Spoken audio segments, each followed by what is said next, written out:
ستاسو میلمه ته هم د زړه له کومې سلامونه، قدرمنو لیدونکو ته هم احترام وړاندې کوم. د سیمې او نړیوالو خبرونو ترڅنګ په کابل او ننګرهار کې د نننیو بریدونو بشپړ حال درکوو. قدرمنو لیدونکو، نن پنجشنبه ده د زمري 3مه. راځئ د نننۍ خپرونې سرټکي واورو.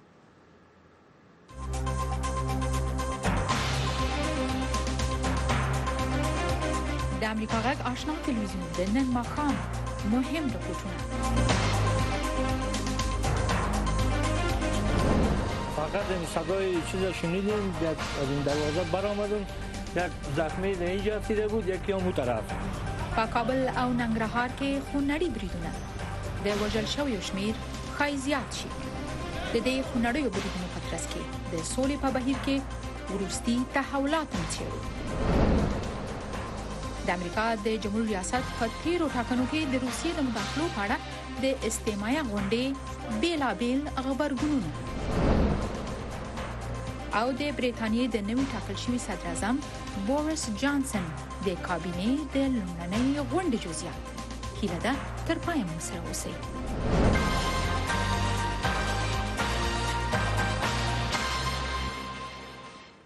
قدرمنو لیدونکو، بیا هم ښه راغلاست. زه ښایسته سعادت لامه یم. نن په کابل او ننګرهار کې پرله پسې بمي چاودنې شوي او وروستي رپورټونه ښیي چې اکثریت تلفات ملکي خلکو ته اوښتی دی.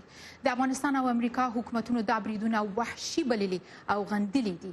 د کابل د چاودنو وروستي جزئیات به د وحید فیضي نه واخلم چې په استودیو کې راسره مل دی. فیضي صاحب، ستړی مه شئ، په خیر راغلی. د دغې چاودنې په اړه که یو څه موږ ته ووایاست، او دا چې په کومو سیمو کې شوي دي او ترڅنګ یې څومره تلفات یې اړولي دي.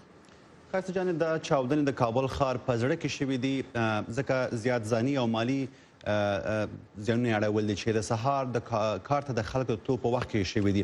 تر اوسه پورې چې کوم د پیښې په اړه ارقام او معلومات خپاره شوي دي، ښکاري چې اکثریت ملکي خلک پکې وژل شوي، زخمیان شوي او حتی زخمیان د کوما په حالت کې دي. په دوی کې ښځې، ماشومان او سپینګري هم شامل دي. طالبانو د کابل په پیښو کې یوازې د یوې حملې مسؤلیت اخیستی دی. کابل تر لنډو ورځو آرامۍ نن بیا د 3 چاودنو شاهد و. په نننیو بریدونو کې 19 کسان وژل شوي او 45 نور ټپیان دي. د عامه روغتیا وزارت وایي په وژل شوو کسانو کې 5 ښځې او 1 ماشوم هم شامل دي. مجموعاً در حدود 12-13 زخمی آمده و 4 میت که میت‌ها قبل از اینکه در شفاخانه برسه فوت کرده بودند. د کورنۍ چارو وزارت وایي په لومړۍ چاودنه کې یوه ځانمرګي بریدګر چې په موټرسایکل سپور و، د کانونو او پترولیم وزارت د کارکوونکو موټر په نښه کړ. شیبه وروسته دویمه چاودنه هم په همدغه سیمه کې وشوه. امروز ما در اینجا انجام وظیفه بودیم در داخل، فقط این صدای چیز شنیدیم، یک از این دروازه برآمدیم، یک زخمی در اینجا رسیده بود، یکی هم اون طرف. در مو استقامت ماشین موتر معلوم میشه، بس خلاص دیگه چیزش معلوم نمیشه که مو یک بسیار حادثه دلخراش بود. دریمه پیښه د کابل ښار د 9مې حوزې اړوند د سپیچري په سیمه کې د موټر بم چاودنه وه. طالبان مسؤلیت په غاړه اخیستی او ادعا کړې چې بهرني ځواکونو ته تلفات اړولي دي. بلخوا د افغانستان حکومت وایي په لنډ وخت کې د افغانستان، پاکستان او اندونیزیا علما په جاکارتا کې غونډه کوي او د افغانستان د جګړې په نامشروعیت باندې د بیا ټینګار کولو تمه لري. نشست دوم سه‌جانبه افغانستان، اندونزیا و پاکستان در اواخر ماه آینده میلادی در اندونزیا صورت خواهد گرفت. در این جلسه روی فیصله‌های نشست سال گذشته تاکید خواهد شد که در او هر نوع حملات انتحاری، اعمال تروریستی و غیره اعمال افراطگرایانه رد شده بود. جمهور ریاست دغه بریدونه وحشیانه بللي او وایي طالبان له یوې خوا خبرې او له بلې خوا فجایي او بشري جنایتونه تکراروي.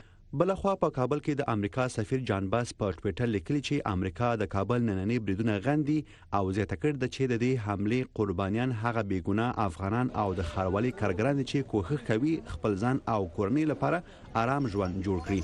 جان باس زیاته کړې چې د دې بریدونو عاملانو یو داسې وحشت وغوښت چې د انسان ژوند، دیموکراتیکو ارزښتونو او د افغانستان راتلونکي ته هیڅ احترام نه لري. طالبان ته د یو خبرداري په لحن وایي چې طالبان باید پوه شي چې په دې کارونو سره په مذاکراتو کې امتیاز اخیستی نشي او د خلکو له نفرت او کرکې هم ځان خلاصولی نشي. ښایسته جانې، بیرته تاسو درځو. مننه له تاسو نه. کور ودان فیضي صاحب خوشحاله اوسئ. د افغانستان د پخلاینې دپاره د امریکا ځانګړی استازی زلمی خلیلزاد وایي چې له افغان چارواکو سره په کتنو کې د خبرو ډیر تمرکز د یوه جامع او مؤثره مذاکراتي ټیم په جوړول و.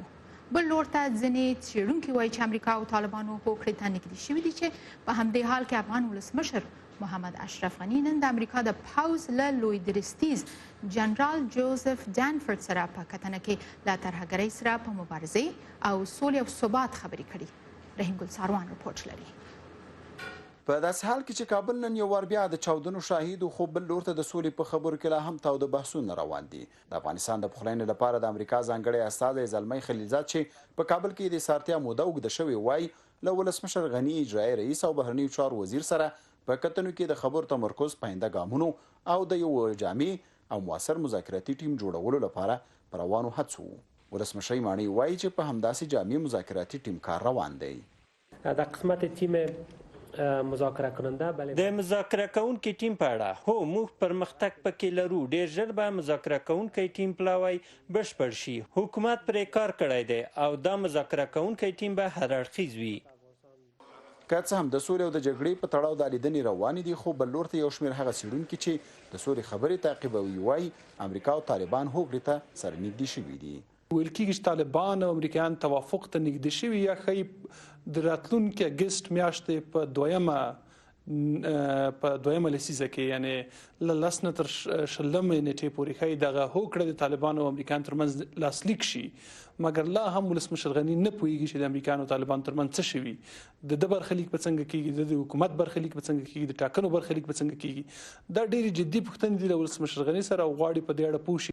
پخواني طالب چارواکي وایي چې ښایي دا هوکړه د اګست په 14مه لاسلیک شي. په 14 د اګست چې ما اورېدلي دي تر کم حده پورې د دوی توافقنامه دې امضا شي. خو د افغانستان د بهرنیو چارو وزارت بیا وایي چې هیڅ تړون د افغانستان د حکومت په نشتون کې نشي لاسلیک کېدلی. به هیڅ وجه هیڅ به د افغانستان له حکومت په هیڅ ډول نشي ترسره کېدای. هر څه چې کېږي د ملي یووالي د حکومت په همغږۍ به کېږي. هر تړون چې لاسلیک کېږي له موږ سره په همغږۍ به وي. په همدې حال کې د امریکا د پوځ لوی درستیز جنرال جوزف ډانفورد کابل ته راغلی او د افغان ولسمشر محمد اشرف غني سره په کتنه کې له ترهګرۍ سره په مبارزه سوله او ثبات او ګټو خبرې کړې دي. د افغان امنیتي ځواکونو د ظرفیت او مهارتونو په لوړولو هم سره بحثونه کړي دي. رحیم ګل ساروان، آشنا تلویزیون، کابل. قدرمنو لیدونکو، د امریکا د کانګرس یو غړي براد شرمن د سې شنبې په ورځ د پاکستان د صدر اعظم عمران خان په کوربتوب په یوې میلمستیا کې ویل چې د امریکا حکومت باید د افغانستان حکومت وهڅوي چې د ډیورند کرښه د پاکستان او افغانستان د رسمي سرحد په توګه وپیژني. د شرمن دې څرګندونو ته یو شمېر افغانانو ویلي چې دا ډول څرګندونو څخه دې ډډه وشي. خو زیاته بیله ده، د موږ یو ورور اخواته د بل ورور دې خواته ده. دا چې موږ دنیا کې نشو سره بیله ده، دا د موږ د پلار جایداد ده، دا موږ سره ورونه یو په بله باندې رابطه ناست و پاسته ده. دا خوا چې د انګریزانو یوه دسیسه ده چې پښتنو ته جوړه کړې ده. دا هېڅ کله بیلېدای نشي چې سره جدا یې کړي. د کانګرسمن چې په امریکا موږ دا خبره کوي مقصد دغه پاکستان د ډیورند په کرښه باندې خوشحالوي او موږ افغانان نه غواړو چې هر څوک ژوندی وي. مقصد موږ د حق چاته نه ورکوو او نه یې ورکولی شو. براد شرمن لکه چې ویلي دي چې باید د ډیورند کرښه دوی په رسمیت له پاکستان سره وپېژني. تر هغو چې د موږ د هر افغان په تنګ کې یو څاڅکی وینه وي او تر هغو چې د موږ وسه کېږي موږ به د خپلې خاورې نه دفاع کوو، خپله خاوره به ساتو او موږ له دونه څخه هیله کوو چې د موږ په وطن کې لاسوهنه ونه کړي.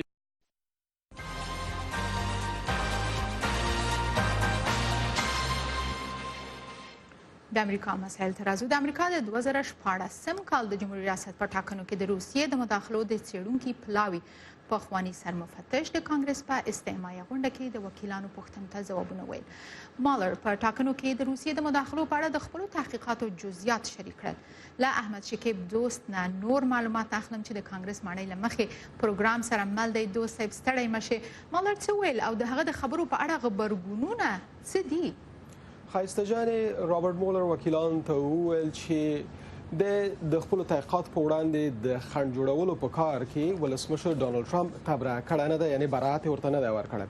دا حقیقت یې هم بیان کړ چې روسیې د 2014 کال د جمهوري ریاست په ټاکنو کې د ولسمشر ډانلډ ټرمپ په پلوي او په طرفداري کار کړی دی، او دا خصوصا د ټولنیزو رسنیو له طریقه او د ویکیلیکس لخوا د ځینو معلوماتو د خپرېدو له طریقه دا کار شوی دی او دا هڅه شوې ده. درېمه خبره دا وه چې ولسمشر ډانلډ ټرمپ په قدرت کې دی او تر هغو چې دی په سپینې ماڼۍ کې وي، دوی نشي کولی چې د ځینو خلاف ورزیو په خاطر ولسمشر محاکمه کړي. عکس العملونه هم ډېر جدي وو. ولسمشر ډانلډ ټرمپ ویلي دي چې رابرټ مولر د دفاع لپاره څه نه لرل او دا یوه توطیه وه. له ډېر انتظار وروسته سرمفتش رابرټ مولر کانګرس ته حاضر شو. دغو کسانو د کانګرس په دهلیزونو کې د هغه د اجتماعي غونډې د لیدو او اورېدو لپاره په ساعتونو انتظار کړی و. تل په څېر بیا هم په تالار کې د اعتراض غږ پورته شو، خو دیموکراتو وکیلانو ټوله شپه د هر ډول احتمالاتو پر وړاندې چمتوالی نیولی و. په دې کې چې موږ په دغه اجتماعي غونډه کې کافي شواهد واورېدل چې د امریکا د ولسمشر لخوا د عدالت د تامین مخه نیول شوې، فکر کوم هیڅ پوښتنه نشته. خو جمهوریت غوښتونکي وایي چې مولر قضیه ورانه کړه. دا حقیقت چې مولر ونشو کولی د هغه ریپورت په اړه چې د لیکلی سمه پوهه ولري دا ښکاره کوي چې د 448 مخیز راپور په اړه قوي درک شتون نه درلود. پر مولر نیوکه وشوه چې د خپل راپور د اصلیت په اړه کلیدي پوښتنو ته ځواب نه وایي. د امریکا ولسمشر د مولر استماعي غونډه د ځان او جمهوریت غوښتونکو ګوند لپاره څرګنده بریا بولي. موږ د جمهوریت غوښتونکو ګوند او هیواد یو ښه ورځ لرله. د هغه څه لپاره کومه دفاعیه نه وه چې مولر یې د دفاع هڅه کوله. انصافاً که د رابرټ مولر کار ښه و که بد، خو ټول پوهیږي پرې، ټول پوهیږي چې څه روان دي. له 90 تنو څخه زیاتو دیموکراتو وکیلانو د ولسمشر ډانلډ ټرمپ د مؤاخذې غوښتنه کړې ده. د امریکا د استازو د مجلس دیموکراته مشره نانسي پلوسی وایي چې له مولر سره مجلس د ټرمپ د جرمونو په اړه د امریکایانو لپاره یو مهم بدلون و. په دغه مسیر کې چې موږ روان یو، موږ د خپل هیواد د اتحاد لپاره غواړو، نه د ویشلو، ځکه موږ غواړو چې د امکان تر حده قوي کیس وي. د وکیلانو رخصتیو ته 2 ورځې پاتې دي او د ولسمشر د مؤاخذې کار په نږدې وختونو کې شونه نه ښکاري.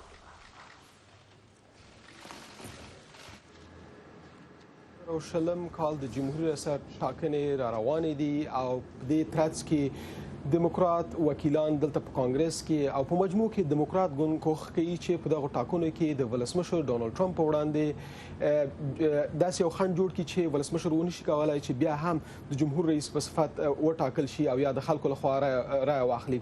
نو ځکه دوی د رابرټ مولر د ریپورت څخه په استفادې کوښښ کوي چې د ولسمشر ډانلډ ټرمپ د بریا په مقابل کې خنډ جوړ کړي او دوی وکولی شي خپل کاندید خلکو ته ښه معرفي کړي او یو بدیل د جمهور ریاست او یا د سپینې ماڼۍ لپاره. خو ولسمشر ډانلډ ټرمپ هم وایي چې د رابرټ مولر په تحقیقاتو کې څه تازه څه نه و او د همدې امله دا د ځان د جمهوریت غوښتونکي ګوند او په مجموع کې د هیواد لپاره یوه څرګنده بریا بولي. ښایسته جانې، ډېره زیاته مننه. کور ودان دوست صاحب.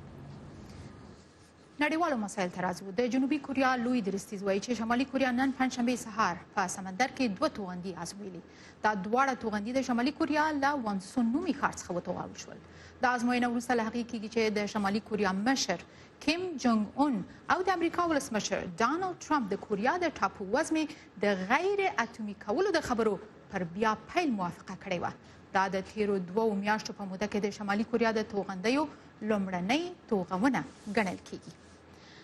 د دې نه وړاندې د برټانیې نوی ټاکل شوی صدر اعظم بوریس جانسن نن پنجشنبې په داسې حال کې د خپلې کابینې لومړۍ غونډه وکړه چې هڅه کوي د اروپایي اتحادیې نه د برټانیې د وتلو په سر د برټانیایانو ژور اختلافات پای ته ورسوي او یو موټی یې کړي.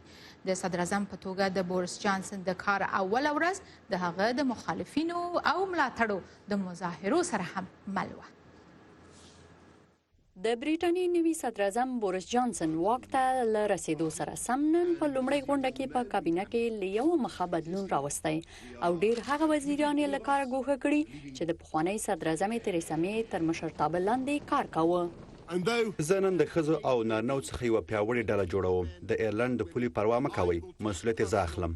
نوي ټاکل شوي وزیران اکثره داسې څیرې ګڼل کیږي چې ښایي د اکتوبر تر 21 له اروپایي ټولنې نه له کوم جوړجاړي پرته د خپل هیواد د رایستلو پلوي وکړي. پاکستاني ولسمشر ساجد جاوید چې په پخوانۍ کابینه کې د کورنیو چارو وزیر و د مالیې د وزیر په توګه ټاکل شوی. زه د نوي صدر اعظم په کابینه کې کار ته سترګې په لار یم. صدر اعظم د مخه خپل ځینې مهم لومړیتوبونه مشخص کړي دي چې پکې د اکتوبر په 21 د اروپایي اتحادیې د وتلو ورځ هم شامل ده او موږ به د اقتصادي فرصتونو چې زموږ مخکې پراته دي ګټه واخلو. جانسن محافظه کاره پریټي پټیل چې له اصله هندۍ ده د کورنیو چارو د وزیر په توګه وټاکله. ډومینیک راب د بهرنیو چارو د وزیر په توګه ټاکل شوی. راب په تیر حکومت کې د اروپایي ټولنې څخه د بریټانیې د وتلو د چارو وزیر و، خو له پخوانۍ صدر اعظم تریسا مې سره د اختلافات لامل استعفا کړې و. هغه پیغام چې د بهرنیو چارو وزارت د خپل فرصتونو او په خپل هیواد باندې د ډاټ په اړه نړۍ ته لیږي او د فرصتونو د خوشبینی ښکاره کوي، په هغه باندې په بې صبرانه توګه کار کول ته سترګې په لار یو. د صدر اعظم جانسن ملاتړی بن والیس چې یو پخوانی پوځي افسر دی د دفاع وزیر په توګه ټاکل شوی. بوریس جانسن د لندن پخوانی ښاروال او په پخوانی حکومت کې د بریټانیې د بهرنیو چارو د وزیر په توګه هم دنده تر سره کړې ده. د بریټانیې د محافظه‌کاره نوي صدر اعظم نیکونه مسلمانان دي او غور نیکه د عثمانیه سلطنت یو له مهمو شخصیتونو بلل کېده. د ترکیې مشهوره ورځپاڼه حریت لیکلي چې د ښاغلي جانسن غور نیکه علي کمال نومیده چې مشهوره خبریال او لیبرال سیاستوال و. برېښنا عمر خیله د امریکا غږ آشنا تلویزیون واشنگټن.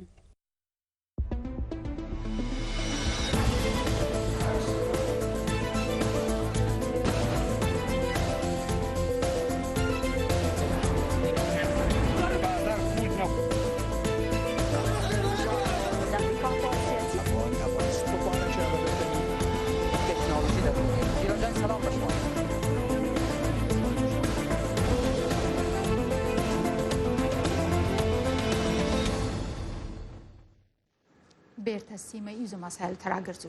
د پاکستان یوې محکمې د حافظ سعید تر محاکمه کېدو مخکې د ده د توقیف موده غځولې. حافظ سعید په 2008 میلادي کال کې د ممبئی ښار د حملو طرح ګڼل کېږي چې پکې 166 کسان وژل شول. سعید د روانې جولای میاشتې په 18 نیټه یوازې څو ورځې مخکې له دې چې ونیول شو چې ټاکل شوی و د پاکستان صدر اعظم عمران خان امریکا ته سفر وکړي. هغه د تروریزم د تمویل په تور نیول شوی. تر نیول کېدو وروسته سعید د 7 ورځو لپاره تر محاکمه کېدو مخکې په بند کې وساتل شو. واشنگټن په تکرار توګه په اسلام آباد تور پورې کړی دی چې هغو سختریزو ډلو ته په خپله خاوره کې پټنځاوي ورکوي چې د هندوستان او افغانستان په وړاندې جګړه کوي. قدرمنو لیدونکو، واشنگټن ته د پاکستان د صدر اعظم د سفر پایلې د افغانستان په اړه د امریکا او پاکستان ترمنځ د معاملې اندېښنې او طالبانو سره د سولې په بهیر د پاکستان د جیو تلویزیون خبریال او لیکوال سلیم صافي صاحب سره چې د جرګې په نوم مشهوره خپرونه هم لري خبرو ته کینو. تاسو ته ښه راغلاست وایو، ستړي مه شئ، په خیر راغلئ. ډېره مننه، خوشحاله اوسئ. کور ودان. زما لومړی پوښتنه د عمران خان صاحب د سفر د پایلو په اړه وه. هغه کله چې پاکستان ته ورسېد ویل چې زه داسې فکر کوم چې ما نړیوال جام ګټلی وي. آیا دا هم دومره بریالی سفر و؟ زه فکر کوم چې د دې سفر زمینه د نن څه موده ډېره مخکې نه هواره شوې وه او په دې لحاظ سره ځکه چې که تاسو وګورئ چې په شروع کې مخکې نه عمران خان پخپله هم چې کله سیاست کو نو هغه زیات به په امریکا باندې تنقید کو او د امریکې په مخالفت په نامه باندې هغه کوشش کو چې خلک ځان ته رانږدې کړي. خو د ټاکنو نه وروسته بیا چې کله ډونالډ ټرمپ په امریکا کې ولسمشر شو نو د افغانستان او د سیمې په اړوند کلومبۍ څرګندونې تاسو هغه وګورئ نو په هغې کې پاکستان باندې ډېر سخت ټکونه وو، ډېر سخته غصه وه پې. او بیا دا و چې د پاکستان چې کوم مهم حریف دی یا سیالګر دی هند، نو د هند ستاینه وه پکې.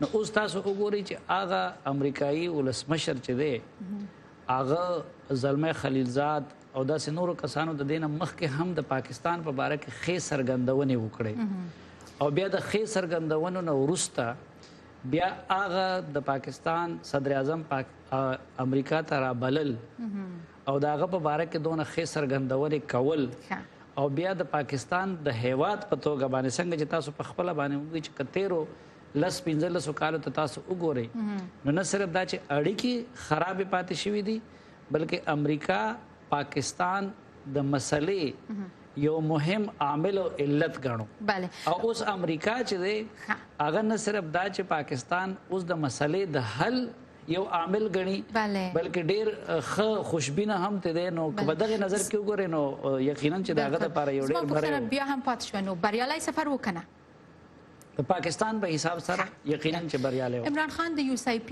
په د سولې په انسټیټیوټ کې ویل چې پاکستان به نور د افغانستان په چارو کې لاسوهنه نه کوي او دا په داسې یو طرز ویل چې یعنې دومره لاسوهنه شوې ده چې ستړی شوی دی او نوره نتیجه نشته نو دا لاره نوې لاره یې غوره کړې ده ستاسو غبرګون ګوره د افغانستان کې نورو خلکو هم لکه زه یو خبره کوم چې بدقسمتي دا ده چې په 1300 کلونو کې جنگ د نورو مقصد او هدف د نورو خو اوږه د افغان استعمال شوه ځمکه د افغان استعمال شوه او وینه د افغان توی شوه هغه اول که د شوروي او د غرب مقابله وه اول د هغوی جګړه وه په هغې کې بیا وروسته چې دی نو پاکستان هم پکې یو غټ مهم فریق شو د بدقسمتۍ نه د پاکستان او د هند جګړه هم هغه قضیه د شرقي سرحد د خو هغه په غربي پوله باندې او په افغانستان کې کیږي اوس د دغې پالیسۍ په اړوند باندې دا یوازې نه په پاکستان کې هم ډېر خلک زموږ غونته خلکو خو ډېر پخوا نه وی چې یاره د پاکستان پالیسي غلطه ده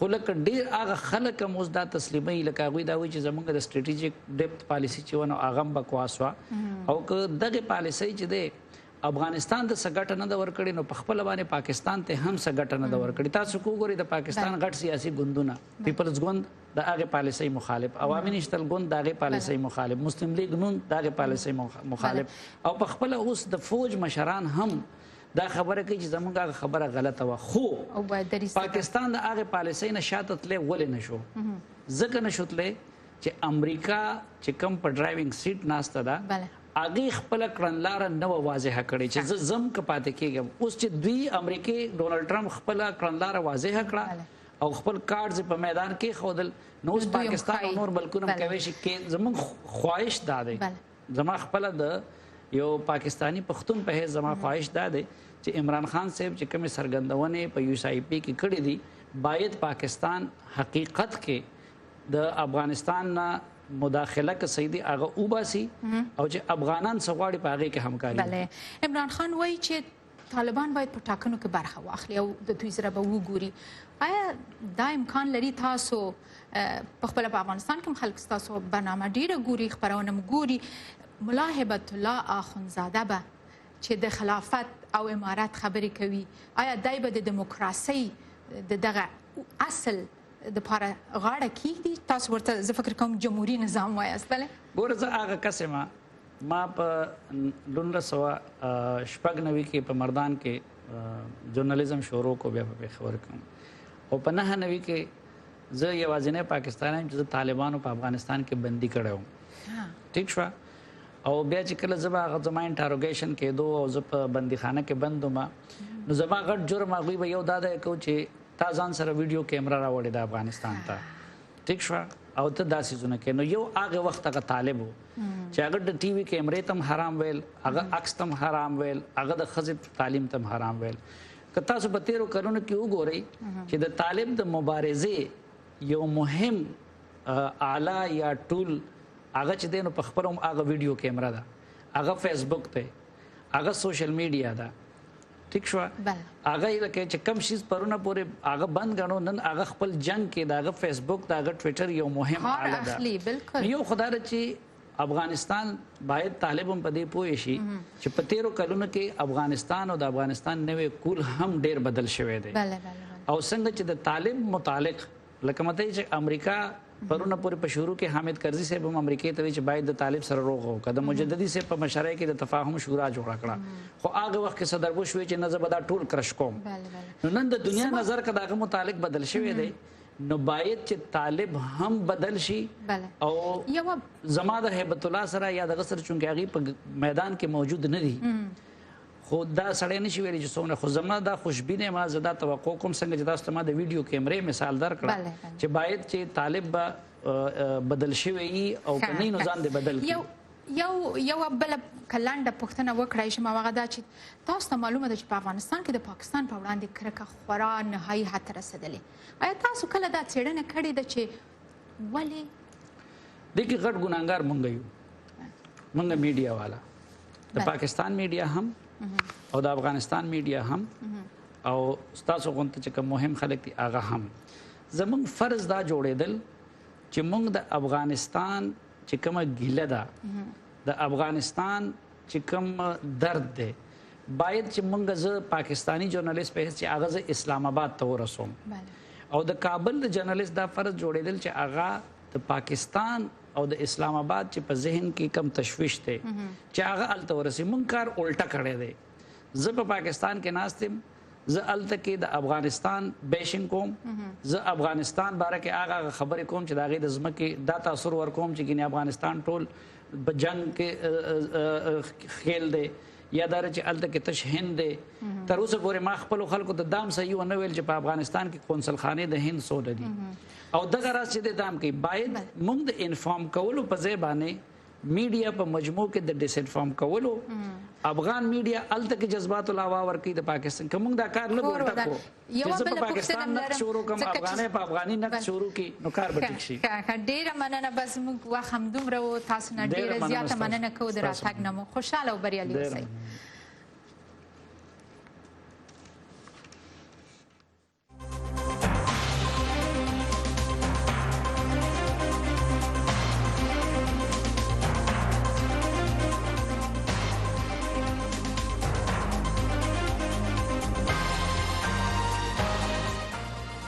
او دا دی اوس تاسې پاملرنه د نړۍ له ګوټ ګوټ څخه د جالبو او په زړه پورې پیښو لیدو ته راګرځوو چې زما همکارې رڼا دوراني غورځنګ برابر کړی.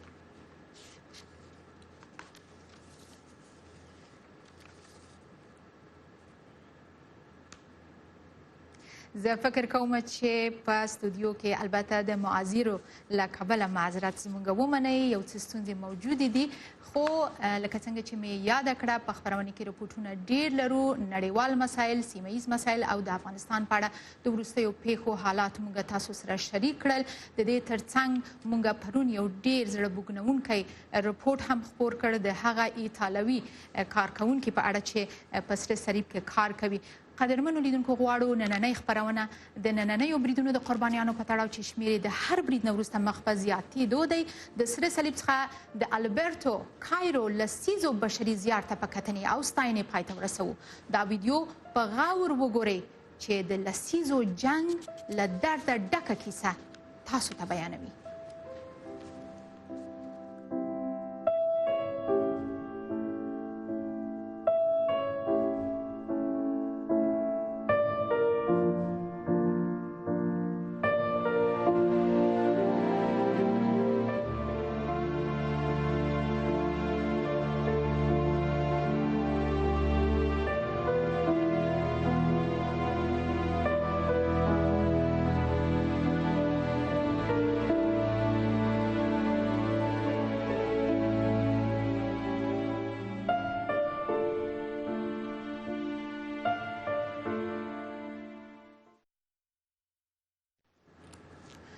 قدرمنو لیدونکو، زموږ دا خپرونه همدلته پای ته رسیږي، خو په فیسبوک پاڼه او نورو انټرنیټي پاڼو د امریکا غږ نشرات کتلی، لوستلی او اوریدلی شئ.